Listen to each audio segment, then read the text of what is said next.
Everything is in the pot, guys. I just added the scallion and thyme and my seasoning.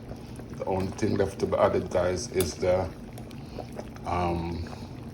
noodles. So guys, I'm gonna cover my pot, and then when it's ready, I'm gonna add in my my noodle in it. Okay,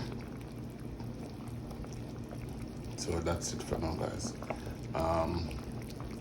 When I come back, you will see how the color of it. When everything is boiled, you will see the color and everything will be ready. So ready for my noodles. Okay, so guys, as you can see,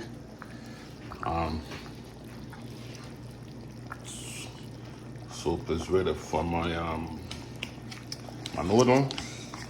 So I'm just gonna pour